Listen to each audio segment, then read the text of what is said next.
Hi, everyone. It's Reverend Laurie Gist with Unity of Ocala for Friday Love Notes on this Friday the 13th in January. Wow, Friday the 13th. I love Friday the 13th. They're very lucky for me. Of course, all of the things that one would think is bad luck, it's always been good luck for me, black cats especially. Anyways, as you can see, knocked on my hair, just pulled it back, no makeup. It is drizzling and chilly outside. I had to take my little Kinsley to school this morning, and that's about all the places I'm going to go. I could spend my day, because I finally have a day off, all day off. I hope. We'll see.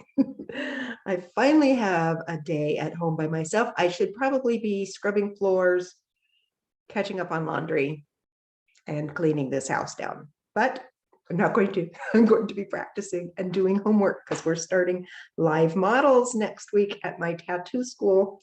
It's crazy, right? I'm graduating at the end of next month. We're starting live models. I'm going to be doing my daughter for my first model. She would like a swallow, the sailor swallow that is traditional, dates back hundreds and hundreds of years, where sailors, after 5,000 nautical miles, they would get a swallow, the ones with the long pointed tails, the very classic old school tattoo. And she's reached her first 5,000 nautical miles. So we'll be doing that. So I'll keep you abreast on how that goes. And January is the month of faith, the power within us of divine faith. We're going to talk about that on Sunday and what that means and who represents that, what disciple and what feminine disciple represents that, and how we can establish in this beginning new year, the first month of this new year, how to really build our year on a rock solid foundation, on a foundation that is productive, abundant, joyous, loving, blessed. Whatever you are creating for the next 12 months, it begins on a solid foundation. From there, you can build the journey you would like to experience. And of course, I will be handing out mustard seeds because Jesus taught us, if you have the faith of a mustard seed, you can do all things. Mustard seeds are tiny, tiny, tiny, like even a little smaller than a sesame seed, a little bit. They're one of the smallest seeds in the in the plant kingdom. Yet these little mustard seeds in ancient biblical times would produce these huge tree-like shrubs, these mustard bushes that would grow up to 10 feet tall and would provide protection and a home for all kinds of little creatures and critters and birds. So it's a very sacred plant, but the message behind it is so powerful. We're going to talk about how that works and why that is such a solid principle, probably in all religions and all spiritual journeys. That impetus of faith, you may think of it as religious dogma. You may think of your faith as a religion. The faith I'm talking about is that power in us that is already there. It is a power, it is a flow. And once we tap into that and set a direction for that and establish it with the knowing in our being that it is so, we can accomplish all things. It's very powerful. So we'll be doing a special meditation to tap into that. We'll be looking at the journey of Peter, the disciple Peter, and how his journey solidified his faith, and how at first he was just like us, kind of fickle. He could have faith in this or faith in that. Whatever he set his faith on became, and he learned through a process of filtering out that, how to solidify and work with that faith in his favor and for the good of all. So we're going to experience that metaphysical journey through faith.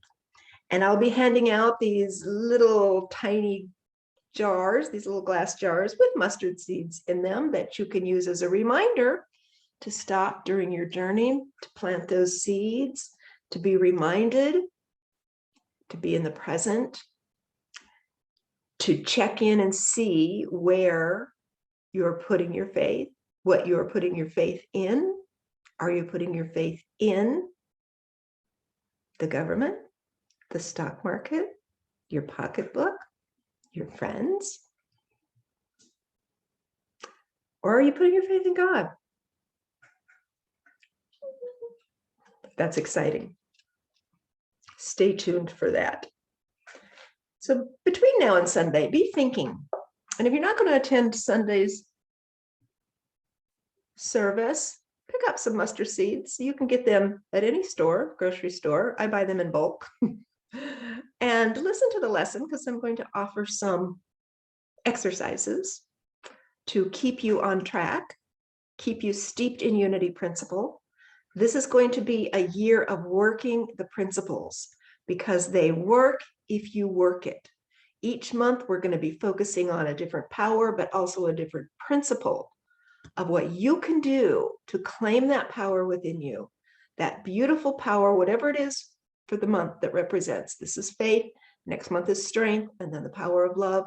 But we are going to use one of the 5 principles or a combination of them to help you begin to experience your life at the highest level of living.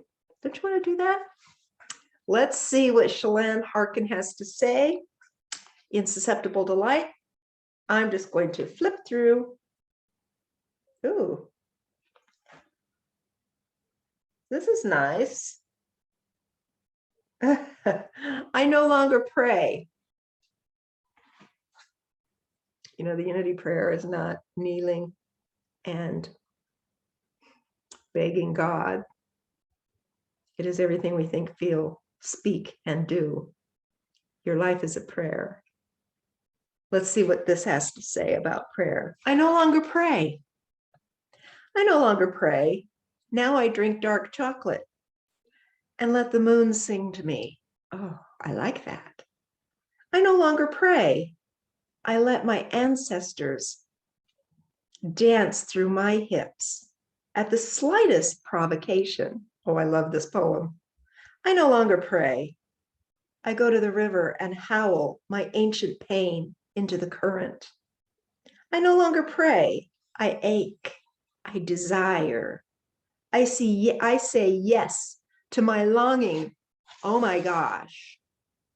Wow. This was written for me. I said yes to my longing in my heart when my art seemed to journey away from me. And instead of praying, I went within to seek guidance that I knew was there, to let it bloom. And I said yes to my longing. And it's taken me down some wonderful new roads. I no longer pray as I was taught, but as the stars crawl onto my lap like soft animals at nighttime, and God tucks my hair behind my ears. This is for me. Well, it's for you guys too. This is really so me. God tucks my hair behind my ears with the gentle fingers of her wind, and a new intimacy is uncovered in everything. Perhaps it's that I'm finally learning how to pray. I hope you take that into your meditation today and deeply ponder that thought. As God tucks your hair behind your ears with the gentle fingers of her wind, and a new intimacy is uncovered in everything you see and hear and feel and experience. Pray that with me.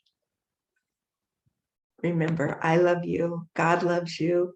I will see you Sunday. We're going to do some deep diving into the metaphysics of faith.